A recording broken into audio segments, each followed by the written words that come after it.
उत्तर सभा पटल पर रख दिया क्या? अध्यक्ष जी, मेरा जो प्रश्न है वो रेयर अर्थ मिनरल के से संबंधित है। आज के युग में ये कितना महत्वपूर्ण है ये किसी से छुपा नहीं है। चाहे वो इलेक्ट्रिक व्हीकल्स हो, सेमीकंडक्टर हो, डिफेंस इक्विपमेंट हो, व्यापक उपयोग हो रहा है और आज के जियोपॉलिटिक्स का ये सबसे बड़ा मुद्दा बनकर उभरा है। मेरे संसदीय क्षेत्र नवादा में, बिहार में और निकटवर्ती जिला जैसे कि शेखपुरा, जमुई, नालंदा और गया में विशिष्ट भूवैज्ञानिक संरचना पाई जाती है और यह क्षेत्र छोटा नागपुर पठार के विस्तार क्षेत्र में स्थित है, जहां ग्रेनाइट और पैगमेटाइट जैसी प्राचीन शैल संरचनाएं पाई जाती है, जो विश्व स्तर पर रेयर अर्थ मटेरियल के लिए प्रमुख संकेतक मानी जाती है और विश्व के कई देशों में जैसे चीन के इनर मंगोलिया, ऑस्ट्रेलिया का माउंट वेलेट और अमेरिका के माउंटेन पास में ऐसी ही संरचना पाई जाती है जहां रेयर अर्थ मिनरल पाए गए। मेरे संसदीय क्षेत्र और निकटवर्ती जिलों में अबरक, माइका का भी प्रचुर स्रोत है, जो बेरिल और कोलम्बाइट, टैंटलाइट और लिथियम जैसे रेयर अर्थ मटेरियल का स्रोत है, जिसके इंडस्ट्रियल यूज जैसे ईवी बैटरीज में उपयोग होते हैं। लेकिन केंद्र और राज्य के थोड़ा सा और बेहतर संगठित प्रयास से अवैध खनन और व्यापार जो इस क्षेत्र में हो रहा है, इस पर रोक लगाते हुए एक पॉजिटिव डायरेक्शन में हम लोग एक नए सोर्स का हो सकता है कि उद्भेदन कर सकते हैं। इसलिए मैं माननीय मंत्री जी से पूछना चाहता हूं, क्या सरकार का विचार बिहार के नवादा और शेखपुरा जिले में दुर्लभ मुद्रा तत्वों की संभावित उपलब्धता के संबंध में कोई सर्वेक्षण कराने का है और यदि हाँ तो तत्संबंधित ब्यौरा क्या है? धन्यवाद अध्यक्ष महोदय। माननीय सदस्य बड़े जानकार हैं इस विषय के और उन्होंने बड़ा एक गंभीर प्रश्न रखा है। अब जहाँ तक उनके प्रदेश बिहार का संबंध है, ये सच है कि कोदरमा ज़िले में और उसके आसपास के क्षेत्रों में हमारा एक्सप्लोरेशन का काम चल रहा है, लेकिन जो दूसरा इन्होंने उल्लेख किया शेखपुरा, वहाँ पर अभी काम प्रारंभ नहीं हुआ। आने वाले समय में क्या संभावनाएं हैं उसका अध्ययन किया जा सकता है। अवैध खनन का जो इन्होंने विषय लिया है उसका लॉ एंड ऑर्डर विभाग के साथ संबंध रहता है। मैं उसमें बहुत अधिक तो नहीं कह सकूँगा क्योंकि ये विज्ञान नवाचार का विभाग है, लेकिन इन्होंने एक बात बहुत अच्छी कही और सोचने लायक कही कि रेयर अर्थ का महत्व बढ़ता जा रहा है दुनिया भर में। लेकिन ये भी सच है कि गत 10-11 वर्षों में प्रधानमंत्री मोदी जी के आने के बाद पहली बार इस सेक्टर को प्राथमिकता दी गई है।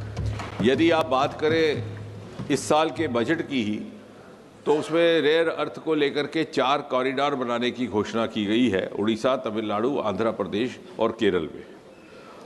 और साथ ही साथ न्यूक्लियर सेक्टर को प्राइवेट प्लेयर्स के लिए शांति एक्ट के द्वारा खोल दिया गया और इसी बजट में बाहर से कोई न्यूक्लियर प्लांट के लिए इक्विपमेंट लाना हो उसके लिए भी ड्यूटी की छूट दी गई है।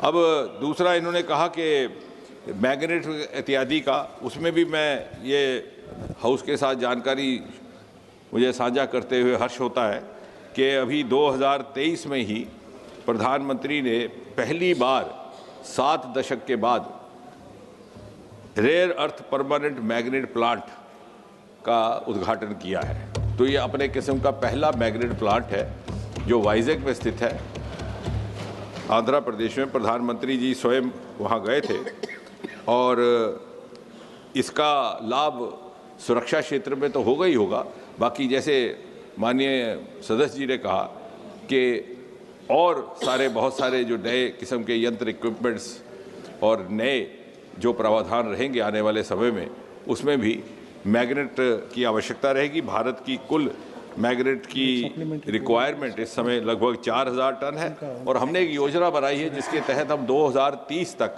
5000 टन तक मैग्नेट मैन्युफैक्चर कर सकें, यानी अपनी ज़रूरत से भी अधिक।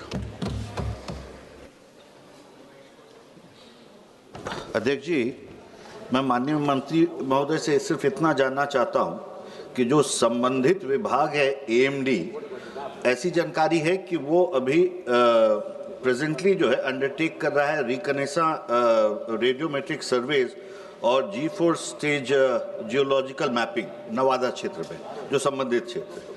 मेरा सिर्फ इतना जानना है माननीय मंत्री महोदय से कि बताने की कृपा करें कि इस सर्वे को कंप्लीट करने और रिपोर्ट सबमिट करने की कोई समय सीमा है और अब तक का प्रोग्रेस क्या है। धन्यवाद।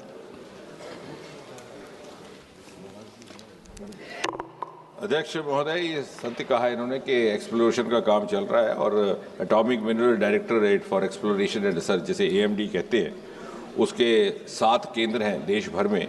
वो केंद्र एक तरह से सूत्रधार का काम करते हैं जहाँ जहाँ पे भी एक्सप्लोरेशन चलता है।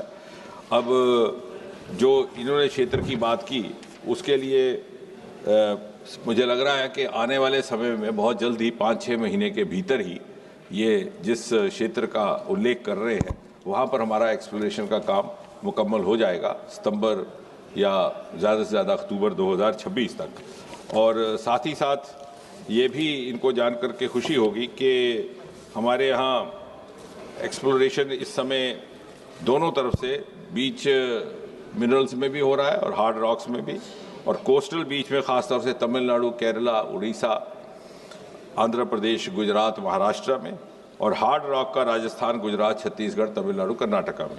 तो कहने का तात्पर्य है कि मोदी जी के नेतृत्व में इस क्षेत्र में काम का भी विस्तार हुआ है। और इसी बजट में एक और नया आयाम जोड़ दिया गया है that the private sector has also been allowed in mining of rare earth minerals not containing uranium or thorium। यानी जो हमने प्राइवेट सेक्टर के लिए दरवाजे खोले हैं वो माइनिंग और एक्सप्लोरेशन के लिए भी प्राइवेट सेक्टर को हम अनुमति देंगे, बशर्ते के यूरेनियम या थोरियम जैसे पदार्थ वहाँ पर ना पाए जा रहे हों। और इससे हमारे काम को गति मिलेगी, वृद्धि मिलेगी और रिसोर्स हमारा बढ़ेगा। Question number 173 Shri Suresh Kumar Kashyap.